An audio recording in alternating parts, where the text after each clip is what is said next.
Jumpa kembali di Live in Fullness to Eternity. Saya Merlin Sutomo akan menemani Anda dalam program yang mendiskusikan informasi seputar kesehatan dan juga pola hidup sehat bagi kita semua. Dan topik diskusi menarik yang akan kita bahas bersama saat ini khususnya bagi para ibu-ibu, yaitu tips anti panik 7 hari pertama menyusui. Hari-hari pertama menyusui tentu jadi pengalaman yang membahagiakan bagi sang ibu. Namun tak jarang disertai cemas dan kepanikan karena rindu memberikan yang terbaik bagi sang anak. Apakah Anda pun merasakan yang sama? Jangan khawatir, tetaplah bersama kami karena bersama Dr. Joy Silalahi kita akan bahas lengkap hari per hari selama seminggu penuh langkah-langkah hingga tips-tips menuju perjalanan menyusui yang sukses bebas panik. Dr. Joyce menamatkan profesi dokternya dari Universitas Samratulangi Manado di tahun 2006. Kemudian meraih gelar Magister Kesehatan Masyarakat pada tahun 2019 di Institut Kesehatan Helvetia, Medan. Sempat melayani sebagai dokter di Kepulauan Sangit, Kecamatan Pintareng, Rumah Sakit Advent Bandar Lampung dan Rumah Sakit Advent Medan. Dan saat ini Dr. Joyce dipercayakan untuk menjalankan praktek mandiri di Kimia Farma dan melayani sebagai dosen pengajar administrasi rumah sakit di Sekolah Tinggi Ilmu Kesehatan Sehati hingga saat ini. Dan tiba saatnya kita menyapa narasumber kita Dr. Joyce Silalahi. Halo dokter. Halo Kak Merlin. Apa kabarnya dokter nih? Puji Tuhan sehat. Oke, ini kesibukan di praktek ini bagaimana dokter? Oke, kalau di praktek itu saya melayani sebagai dokter umum dan juga sebagai konselor menyusui. Oke, jadi banyak ya yang suka berkonsultasi tentunya sehubungan dengan menyusui ini dokter. Iya, jadi ibu-ibu yang baru melahirkan, terutama ibu-ibu anak pertama ya, itu sering datang untuk konsultasi menyusui atau yang memiliki masalah payudara yang berhubungan dengan menyusui itu sering datang. Oke, baik dokter.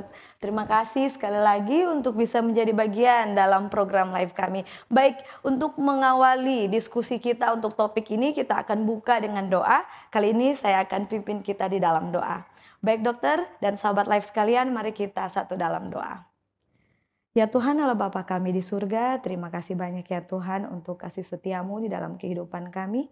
Pada saat ini ya Tuhan, kiranya Tuhan dapat bersama-sama dengan kami pada saat kami mendengarkan informasi sehubungan dengan bagaimana agar kami dapat memberikan yang terbaik bagi anak kami. Khususnya di masa-masa hari-hari pertama dalam menyusui. Ya Tuhan, pada saat ini kiranya Tuhan juga bersama dengan Dr. Joyce yang akan membagikan ilmunya kepada kami semua. Kiranya ya Tuhan, Tuhan menjadi bagian dia, dapat berkata-kata dengan baik dan jelas, dan tentunya menjadi berkat bagi kita semua. Ya Tuhan, kami serahkan seluruh rangkaian program kami pada saat ini ke dalam tangan-Mu. Kami berdoa di dalam nama Yesus. Amin. Baik dokter, kita akan break sejenak dokter. Dan sahabat live jangan kemana-mana, kami kembali setelah jeda yang satu ini. Tetap di Live in Fullness to Eternity.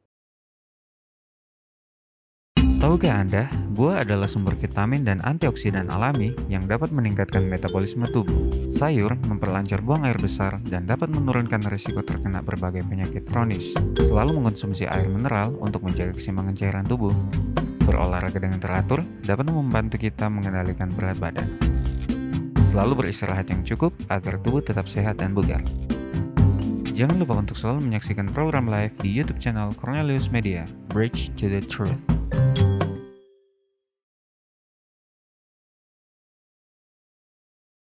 Kembali dengan kami di Live in Fullness to Eternity. Kita kembali ke narasumber kita Dr. Joy Silalahi. Masih dengan topik tips anti panik 7 hari pertama menyusui. Baik dokter, mau nanya nih, boleh tahu nih ya. Saya penasaran kenapa dokter pengen banget angkat topik ini untuk kita bahas. Apa alasan dokter? Saya senang ditanya ini. Jadi, salah satu peristiwa yang mengubah hidup seorang wanita itu adalah melahirkan. Betul. Di mana dia bertambah gelar ya Ibu. Dari seorang wanita menjadi seorang ibu. Namun, kadang tidak disadari bahwa setelah melahirkan itu ada satu lagi proses yang juga mengubah kehidupan seorang ibu, yaitu masa menyusui. Mengapa dia dikatakan mengubah hidup seorang ibu? Karena waktu masa menyusui itu satu, ibu sedang mengalami perubahan fisik dan hormonal. Kedua, ibu belum merasa nyaman dengan tubuhnya karena kemungkinan besar masih merasakan nyeri persalinan, pasca persalinan. Dan yang terakhir, ada satu orang yang sangat bergantung pada dirinya, yaitu bayi yang baru dilahirkan. Sehingga apabila ibu, pasangan, atau keluarga masuk dalam masa menyusui ini dengan informasi yang minim, kemungkinan besar akan mengalami kepanikan, kebingungan, dan stres. Tapi kalau ibu, pasangan, keluarga masuk dalam masa menyusui dengan informasi yang cukup, maka kebingungan, stres, dan panik itu bisa dibuat seminimal mungkin. Karena apa? Karena ibu sudah tahu, pasangan sudah tahu kira-kira apa ya kondisi yang akan saya alami saat menyusui ini. Kalau kondisi itu datang, saya melakukan apa? Solusinya apa? Ibu tahu. Dan seandainya pun saat mengalami situasi, saat menyusui, tantangan saat menyusui, terus tetap bingung, setidaknya mereka tahu harus pergi ke siapa. Nah, itu akan sangat mengurangi stres ibu. Demikian, Kak. Baik dokter, tujuannya udah baik ya. Ini kita akan bahas lebih details ya hari per hari. Nah kita akan bahas ini kan 7 hari straight ya, hari-hari pertama hingga hari ke-7. Saya pengen tahu nih hari yang pertama itu hitungan menitnya itu dimulai pada saat anak itu lahir, benar demikian dokter? Benar Kak Merlin. Oke, nah bagaimana dengan mereka yang lakukan persalinan dengan operasi? Apakah bisa langsung juga untuk memberikan ASI dokter? Oke, jadi memberikan ASI ini itu diharapkan dimulai paling lama 1 jam setelah bayi lahir, baik itu operasi maupun melahirkan normal. Itu idealnya. Karena itu adalah dianggap pertemuan pertama antara ibu dan bayi yang meningkatkan bonding antara ibu dan bayi, dan bila dilakukan IMD, nah itu sering disebut sebagai IMD, inisiasi menyusui dini, akan meningkatkan keberhasilan menyusui. Oke dokter. Nah untuk menyusui katanya dokter tadi maksimal 1 jam setelah bayi itu dilahirkan, benar dokter? Ya, inisiasi menyusui dini. Baik, jika tidak berhasil nih dokter untuk dilakukan atau tertunda, apa akan ada perubahan atau kerugian bagi sang ibu, baik sang bayi juga dokter? Nah, ini memang bagus ditanyakan. Jadi yang saya katakan tadi adalah kondisi ideal. Idealnya adalah saat melahirkan 1 jam setelah bayi keluar dari perut ibu, maka bayi ditaruh di dada ibu untuk melakukan inisiasi menyusui dini, itu akan meningkatkan keberhasilan menyusui. Namun, situasi ideal itu tidak selamanya bisa didapatkan oleh ibu. Bisa karena fasilitas kesehatannya, bisa karena kondisi ibunya, bisa karena kondisi bayinya. Terus kalau tidak IMD, apakah tidak bisa menyusui? Enggak. Menyusui itu niat. Kalau udah ada niat, pasti bisa menyusui. Lalu kalau nggak bisa IMD, apa yang harus saya lakukan? Inti dari inisiasi menyusui dini adalah skin to skin contact. Pertemuan antara kulit ibu dengan kulit bayi tidak dihalangi oleh pakaian atau kain. Di saat ibu dan bayi melakukan skin to skin contact semaksimal mungkin, maka hubungan dan bonding itu akan terjalin kembali. Mungkin akan butuh waktu lagi bagi bayi untuk mencari puting dan menyusu, namun itu lebih baik daripada langsung menyerah karena tidak IMD. Jadi ibu-ibu kalau tidak sempat melakukan IMD, lakukan skin to skin contact begitu ibu merasa kuat dan begitu bayi dinyatakan bisa untuk melakukan skin to skin contact. Oke dokter, jadi ada sebenarnya memang ada faktor-faktor yang menghalangi kita bisa langsung memberikan ASI bagi anak. Nah, umumnya faktor itu seperti apa? Bisakah dokter sedikit berikan contoh-contoh sehubungan dengan hal yang tadi, faktor-faktor yang tadi? Oh iya, jadi kalau ibunya waktu misalnya ya waktu operasi dibius total, atau ibunya merasa terlalu lemah bisa, atau ketiga dari bayinya berat badan bayi lahir rendah, atau waktu lahir Apgar skornya rendah, tidak langsung menangis sehingga perlu dilakukan pertolongan pertama, itu juga tidak bisa, atau di center-center kesehatan yang tidak mewajibkan inisiasi menyusui dini itu masih ada. Biasanya di tempat-tempat seperti itu tidak langsung dilakukan inisiasi menyusui dini, dan itu tempatnya ya masih banyak, masih sering terjadi. Namun apabila ibu habis melahirkan tidak ada keluhan, walaupun itu operasi, apalagi lahiran normal, lahiran langsung, itu bisa dilakukan inisiasi menyusui dini, dan bayi lahir dengan Apgar skor yang baik, langsung menangis, maka disarankan lakukan saja inisiasi menyusui dini paling lama 1 jam setelah bayi lahir. Oke, baik dokter. Dan untuk cara menyusui yang baik dan benar itu seperti apa? Tadi dokter sudah peluk-peluk ya bonekanya di situ, mungkin bisa lebih dijelaskan dokter. Iya, posisi itu yang baik adalah, ini kalau ibu-ibu ada yang melihat, terus ada bantal guling, ada boneka-bonekaan, boneka panda juga nggak apa-apa ya, dicoba aja. Yang penting kita ketahui adalah leher, pundak, dan pinggul bayi itu satu kesatuan, sejajar. Oke. Lalu tangan kita menopang semua tubuh bayi. Jadi nggak boleh kepalanya ke payudara, tapi badannya keluar. Oke. Kayak gini posisi, jangan. Harus begini, sama-sama. Dan perut bayi ketemu dengan perut ibu. Itu posisi yang baik untuk menyusui. Oke, baik dokter. Itu posisinya harus semua menghadap ya, bukan hanya kepala intinya ya dokter ya? Iya, kepala, badan, perutnya nempel sama ibunya. Baik dokter, untuk menginisiasikan, apakah ibunya yang akan menyodorkan ya puding dari ya untuk menyusui ke bibir bayi, atau kita harus biarkan bayinya mencari terlebih dahulu dokter? Ini di awal-awal kan, jadi saya pengen tanyakan. Oke, ini sekarang kita harus bagi dua ya, ada proses inisiasi menyusui dini, ada masa setelah inisiasi menyusui dini. Kalau proses inisiasi menyusui dini itu adalah proses yang 1 jam, paling lama 1 jam setelah bayi dilahirkan. Hanya itulah namanya inisiasi menyusui dini. Di luar itu namanya menyusui. Oke. Kalau inisiasi menyusui dini, itu bayi dalam posisi tengkurap diletakkan di dada ibu sedikit di bawah puting.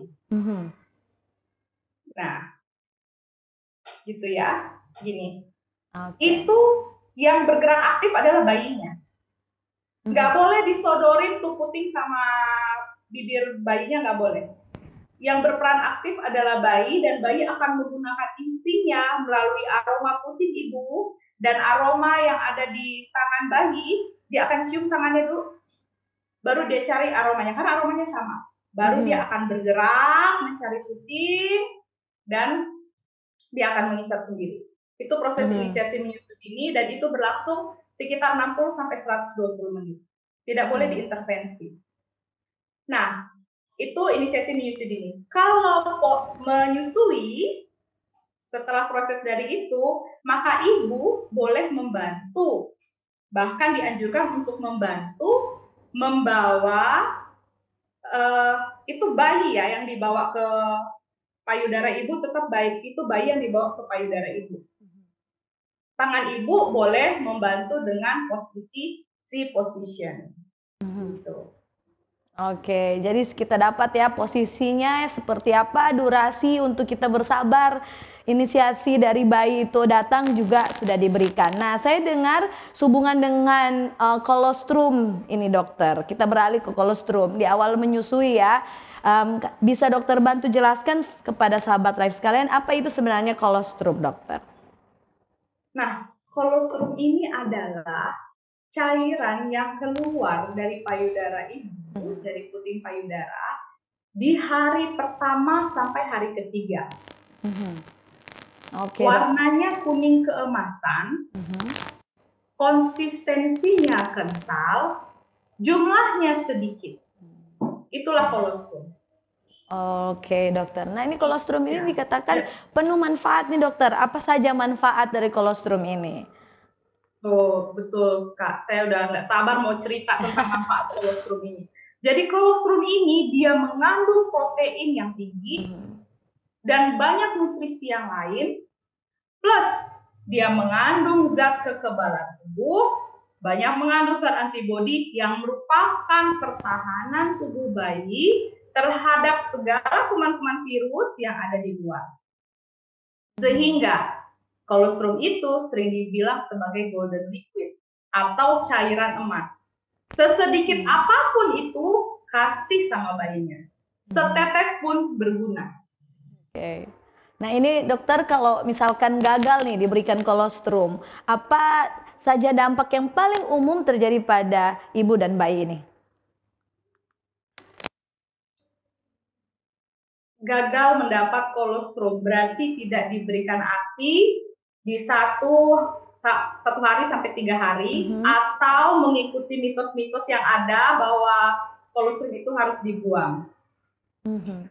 Nah, seperti yang tadi kita bilang, ada situasi ideal, tapi kalau situasi ideal itu tidak didapatkan, tentu bayi tidak mendapatkan banyak protein dan kekebalan tubuh yang ada di kolostrum.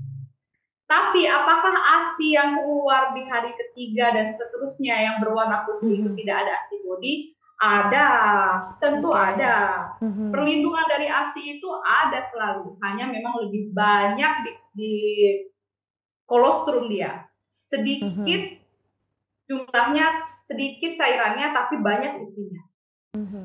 Jadi kalau nggak dapat kolostrum, tenanglah, jangan panik, jangan menyesal. Kasihlah dari ASI yang berikutnya. Oke, jadi jangan menyerah ya dokter ya, masih bisa untuk tancap terus berikan ASI eksklusif. Nah untuk ASI eksklusif katanya tidak bisa diberikan apa-apa selain ASI ibunya, apakah air juga tidak boleh diberikan dokter? Betul sekali, dikatakan eksklusif karena tidak boleh ada yang lain selain ASI ibunya. Oke, dan untuk durasi memberikan ASI eksklusif ini diberikan berapa lama dokter? Kalau eksklusif itu 6 bulan. Tapi kalau mau diterusin boleh sampai 2 tahun. Itu bukan eksklusif. Yang 6 bulan ke atas itu ditambah MPASI. Oke, nah untuk manfaat dari pemberian ASI eksklusif ini apa aja dokter? Karena pada dasarnya ibu-ibu, bapak-bapak pada suka anaknya untuk cepat makan, suka disuapin makan. Baru 3 bulan udah dikasih pisang contohnya ya dokter. Apa manfaat dari pemberian ASI eksklusif dengan memberi makan dini seperti itu? Jika dibanding ya dokter. Iya, Tuhan tuh udah menciptakan ya saluran pencernaan bayi itu di 6 bulan pertama mampunya cairan.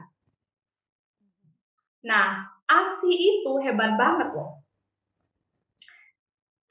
Komposisi ASI itu tidak sama. Dia akan menyesuaikan dengan perkembangan bayi. Melalui pertemuan antara bibir bayi saat menyusui dengan areola dan puting ibu, melalui hisapannya, melalui komposisi air liur bayi, temperaturnya, maka tubuh akan menyesuaikan berapa banyak yang harus keluar. Berapa banyak protein, berapa banyak lemak, berapa banyak sukrosa, adakah faktor kekebalan yang harus ditambahkan. Dia akan berubah-berubah menyesuaikan dengan kebutuhan bayi. Itu kelebihannya ASI. Apabila diberikan makanan tambahan apalagi makanan yang padat sebelum 6 bulan, maka pencernaan itu kemungkinan tidak siap untuk mengolahnya sehingga bisa menyebabkan hal-hal yang akan mempengaruhi pencernaannya. Oke, gitu ya dokter ya. Jadi penting untuk diperhatikan sehubungan dengan pencernaan bayi itu sendiri ya dokter.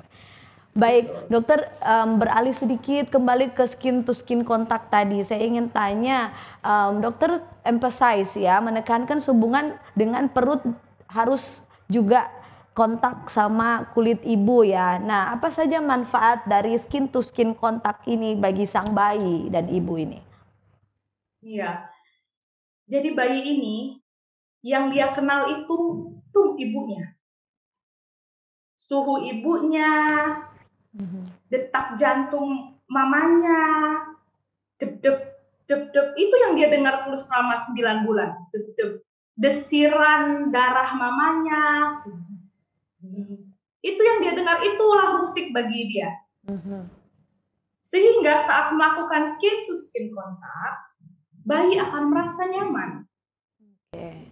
Dia kembali kepada lingkungan lamanya, lingkungan yang dia sudah biasa. Bayi merasa nyaman dan juga ibu merasa rileks. Sehingga hubungan antara ibu dan bayi akan lebih kuat. Bayi yang kenyamanannya didapatkan, kebutuhan kenyamanannya direspon oleh ibunya, itu lebih sedikit menangis, lebih sedikit gelisah. Oke, baik dokter. Nah, jika di titik keadaan di mana sang ibu tidak bisa memberikan skin to skin kontak, apakah bisa digantikan dengan orang lain, mungkin ayahnya, seperti itu? Apakah itu juga akan mendapatkan manfaat yang sama, dokter? Ya, jadi ibu ini kan bukan robot ya, dia tuh butuh istirahat juga, butuh makan, butuh ke toilet, ya sekali-sekali dia butuh istirahat loh. Nah, di saat seperti itu, pasangannya lakukanlah skin to skin kontak.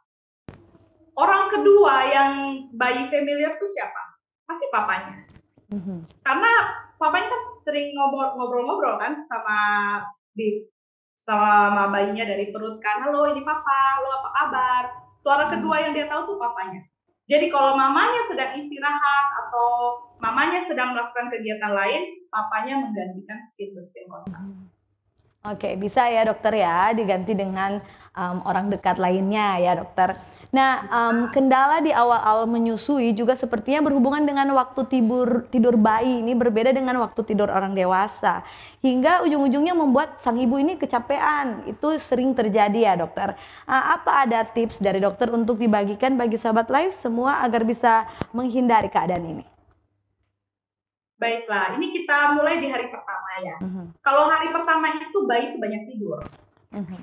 Jadi ibu-ibu waktu melahirkan, hari pertama itu ibu tidur juga. Untuk mempersiapkan hari-hari begadang berikutnya.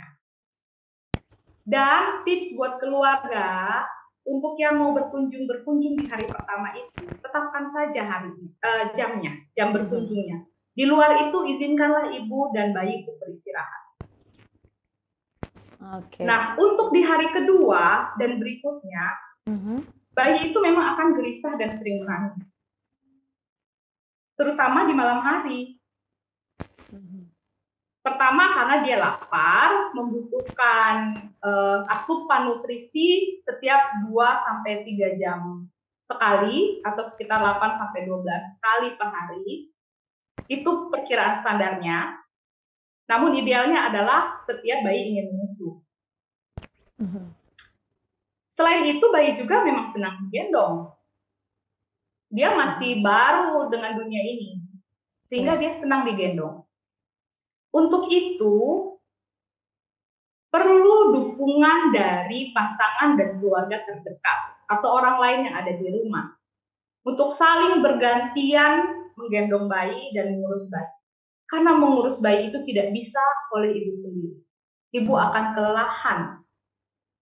Sehingga support system itu sangat penting untuk bisa saling membantu.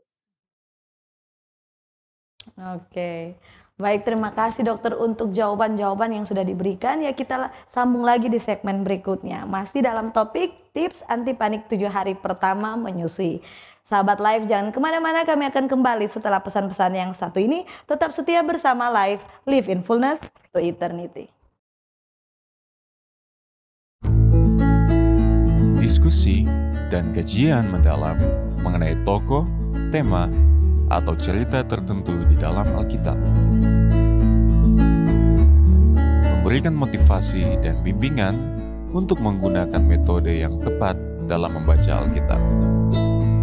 Selalu saksikan program Depth Inside Growth setiap hari Jumat pukul 19 waktu Indonesia Tengah di YouTube channel Cornelius Media, Bridge to the Truth. Terima kasih Anda masih setia bersama kami di Live, Live in Fullness to Eternity. Masih dengan Dr. Joyce Lalahi dalam topik tips anti panik 7 hari pertama menyusui.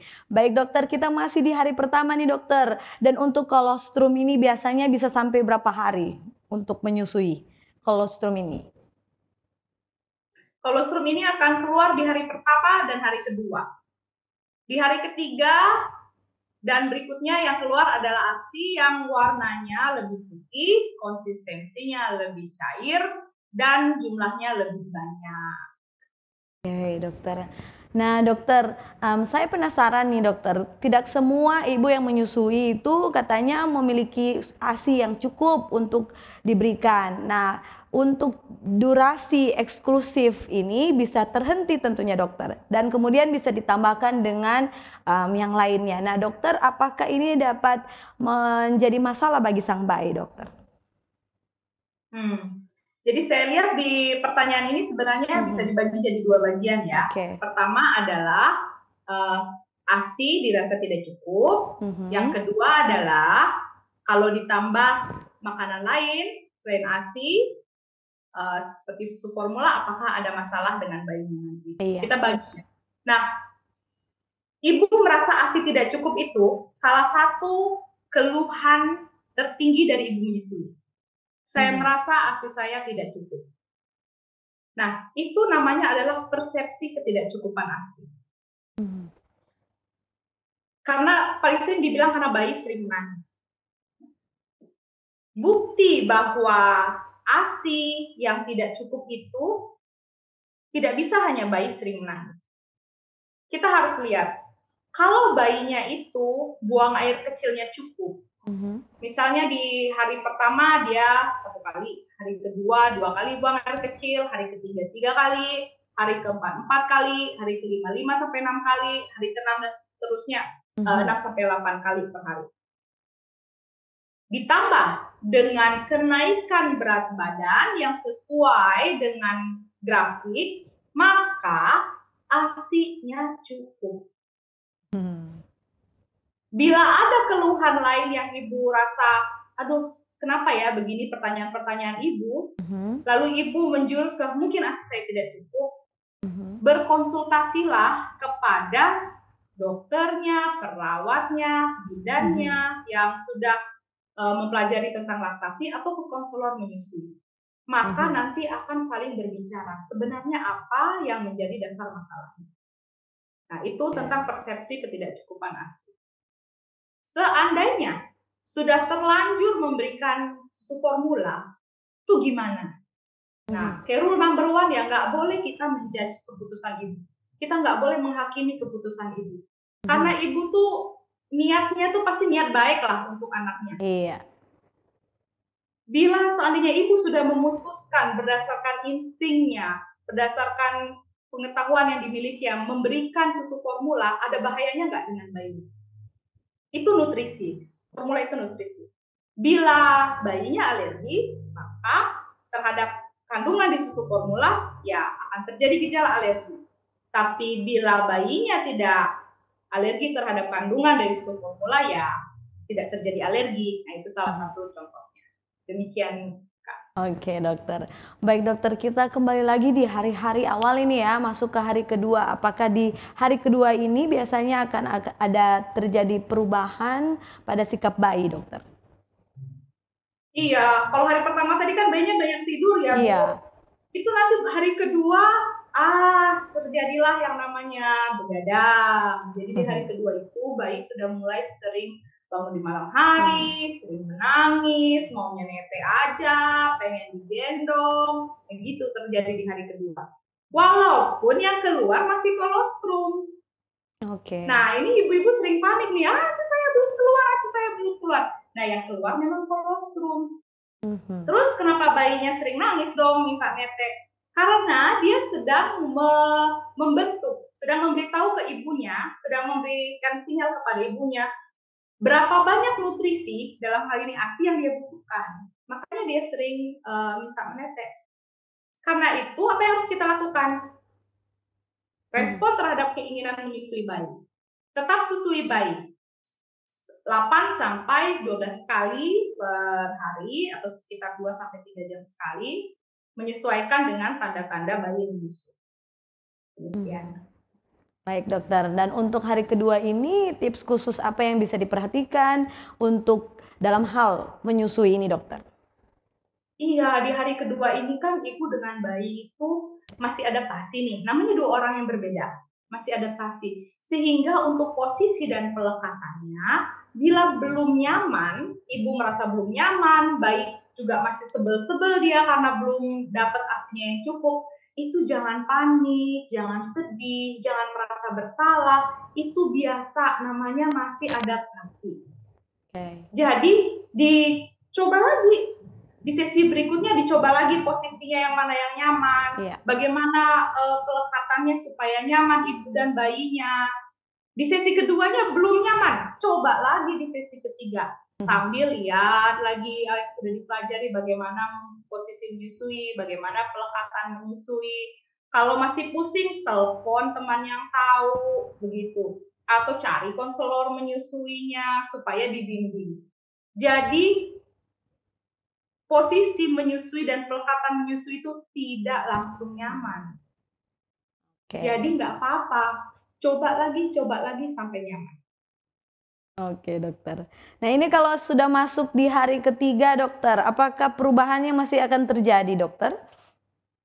Nah di hari ketiga ini ibu akan merasa payudara tuh penuh, berat, kayak panas sedikit, lalu keluar ASI. Nah ASI yang keluar ini warnanya itu udah warna keputihan, lalu konsistensinya lebih cair dan banyak. Nah di hari ketiga ini tipsnya ya, karena payudaranya itu penuh dan kencang, puting dan areolanya itu juga jadi kencang. Jadi kencang dia ketarik ke belakang. Sehingga bayi akan susah melekat.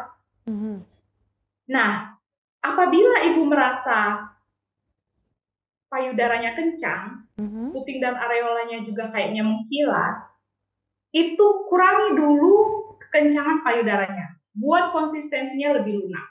Bagaimana caranya? Keluarin ASI-nya dikit. Dengan cara diperah. Perahnya bisa pakai tangan, bisa pakai pompa ASI. Setelah konsistensi payudaranya agak lunak, baru kita susui bayi. Sehingga bayi itu lebih mudah dia menangkap puting dan areola, dan lebih mudah bagi dia untuk menyisapnya. Oke, baik dokter. Tapi pada kenyataannya ibu-ibu ini di saat seperti ini lagi banyak-banyaknya ASI-nya itu tidak hanya diberikan diperas sedikit dokter, malah justru diperas untuk di stok katanya. Nah, apakah ini aman untuk dilakukan dokter? Baik. Nah, di stok susu air susu ibunya ya enggak apa-apa juga. Karena prinsip dari produksi ASI itu semakin banyak ASI-nya dikeluarkan, semakin banyak yang diproduksi. Nah, ASI yang paling baik itu yang mana? ASI paling baik itu adalah yang paling baru. Yang lebih baik lagi yang langsung disusui ke bayinya.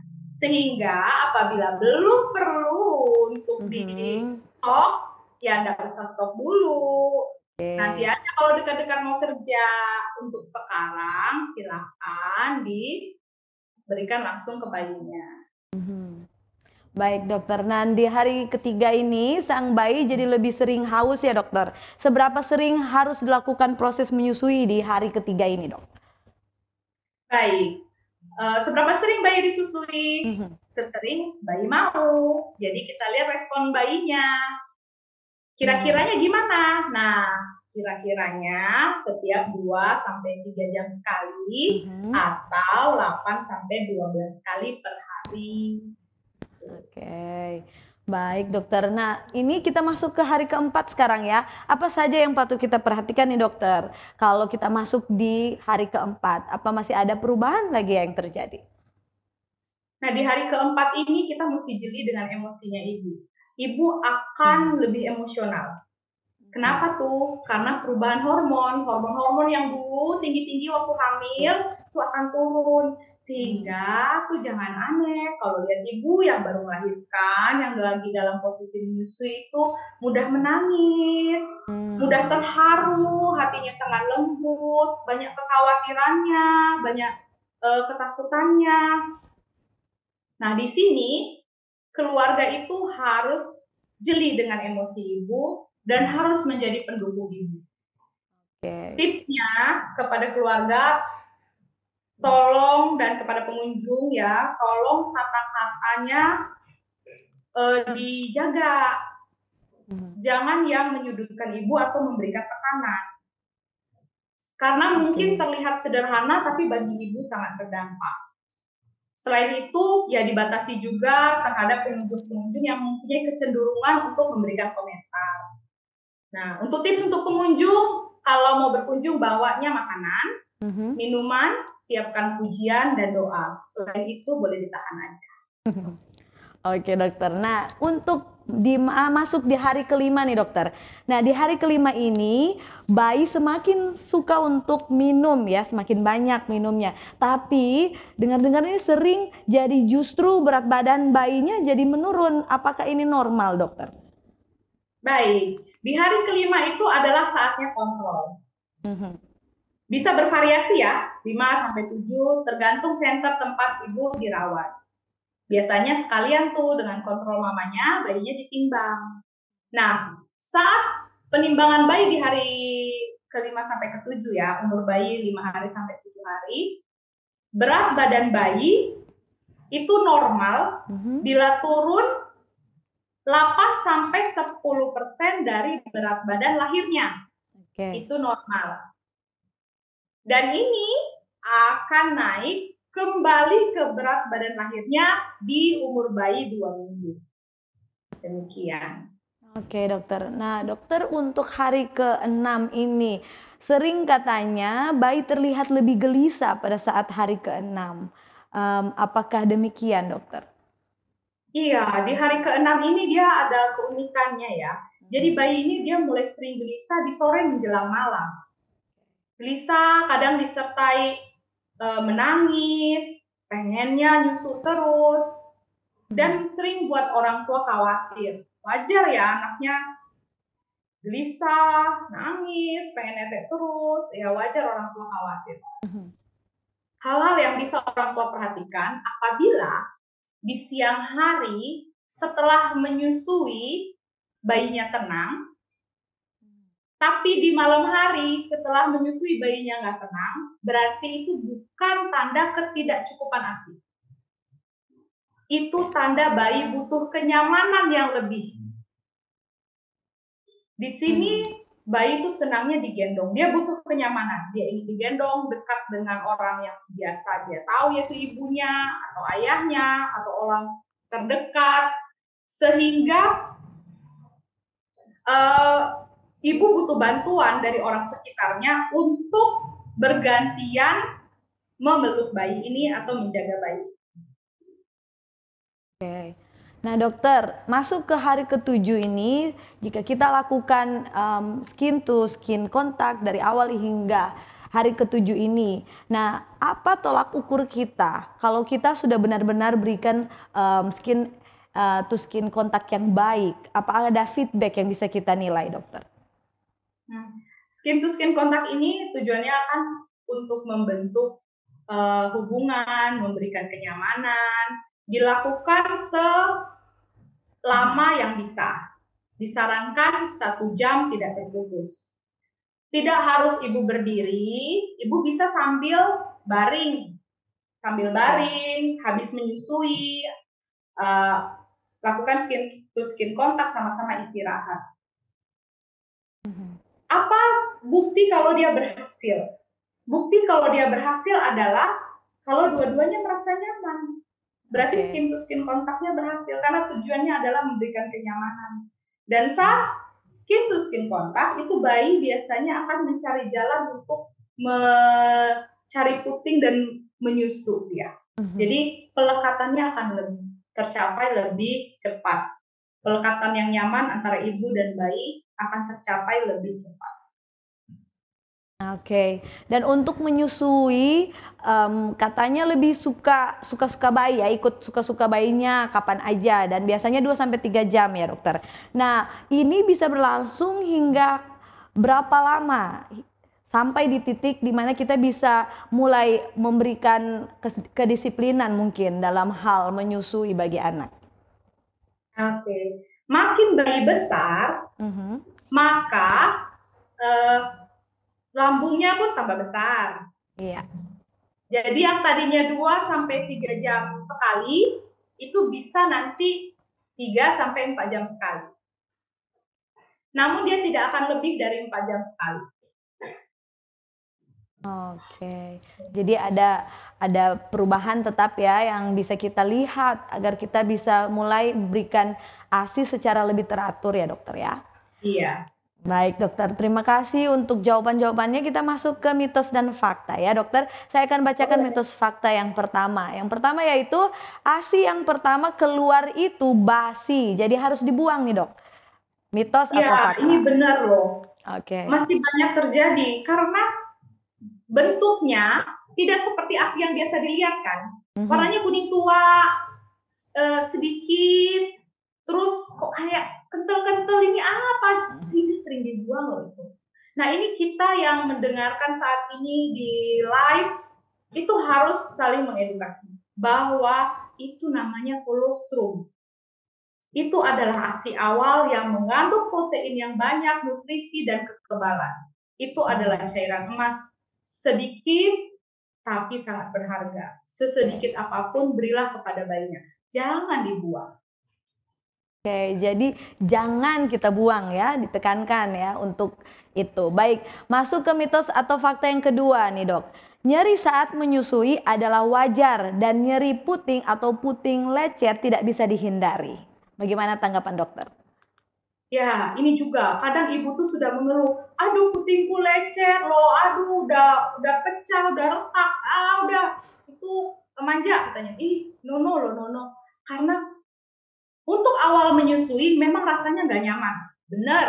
Rasanya tuh kayak ditarik-tarik, ya namanya disedot sama bayi ya. Rasanya ditarik-tarik, rasanya agak panas sedikit. Di hari-hari pertama itu tidak nyaman, tapi tidak nyeri. Nyeri dan puting lecet ini bisa dihindari apabila posisi dan pelekatannya benar. Untuk itu, bila ibu merasakan salah satu dari hal ini, hubungilah tenaga kesehatan di sekitar ibu yang mengerti tentang laktasi atau konselor menyusui untuk membimbing ibu melakukan pelekatan menyusui. Karena puting lecet itu bisa dihindari. Oke, baik dokter. Kita masuk ke mitos atau fakta yang terakhir nih dokter. Bayi yang menangis itu pasti karena lapar. Nah, bagaimana tanggapannya? Tuh ya, jadi bayi yang menangis itu tanda lapar enggak? Ya, tanda bayi kelaparan. Tapi menangis itu bukan hanya karena lapar. Ya capek, kedinginan, kepanasan, sakit perutnya, pengen bebas, atau pengen digendong mamanya, atau buang air kecil, popoknya basah, banyak penyebab bayi menangis. Lapar itu hanya salah satu dari sekian banyak. Jadi kalau bayinya menangis, dicek dulu tuh yang lain, baru ambil kesimpulan karena lapar. Kecuali memang sudah waktunya ya, sudah jedanya. Oke, Baik, terima kasih dokter untuk jawaban-jawaban yang sudah diberikan. Untuk menutup diskusi kita pada saat ini, bisakah saya meminta dokter untuk sedikit memberikan closing statement? Apa saja manfaat yang penting untuk diingat bagi sahabat live? Oke, untuk closing statement ini saya akan memberikan 2 hal aja, jangan banyak-banyak, gak mampu nanti kita ingat. Siap. Nah, yang pertama itu adalah produksi ASI akan menyesuaikan dengan ASI yang dikeluarkan. Baik itu dengan diperah, dipumping, ataupun disusui oleh bayi. Semakin banyak ASI yang dikeluarkan, semakin banyak ASI yang diproduksi. Semakin jarang disusui bayinya, atau semakin jarang diperah, maka semakin dikit dia diproduksi. Jadi supply dan demand. Yang terakhir, menyusui bayi dan membesarkan bayi sulit dilakukan oleh ibu sendiri. Butuh dukungan dari keluarga dekat, terutama dari pasangan. Nah, karena itu jadilah support system ibu. Ibu juga jangan segan untuk minta tolong, karena orang di sekitar ibu pun sedang tunggu untuk dimintai tolong. Dengan begitu ibu lebih bahagia. Ibu yang bahagia, bayi akan bahagia. Ibu dan bayi yang bahagia, suami akan bahagia. So, happy mommy, happy baby, happy family. Baik dokter, benar sekali, saya setuju dokter. Jadi harus saling tolong menolong agar kiranya pada saat awal menyusui ini semuanya jadi lancar, semuanya bahagia ya dokter. Baik dokter, kita akan segera tutup diskusi kita pada saat ini. Bisakah saya minta dokter untuk tutup kita di dalam doa dokter?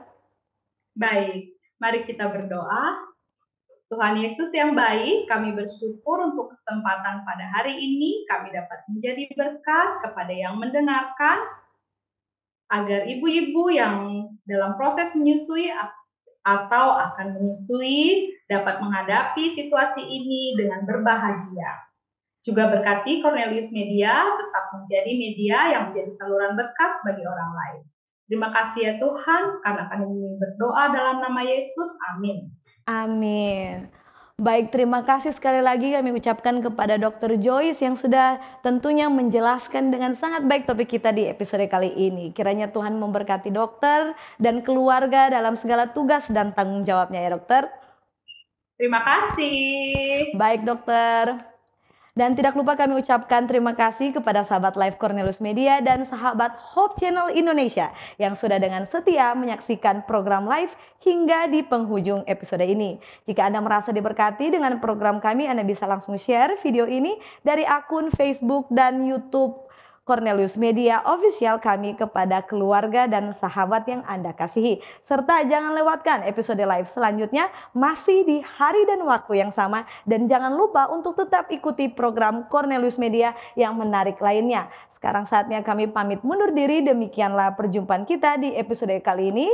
Dan akhir kata saya Merlin Sutomo dan seluruh kru yang bertugas mengucapkan sampai jumpa dan salam sehat.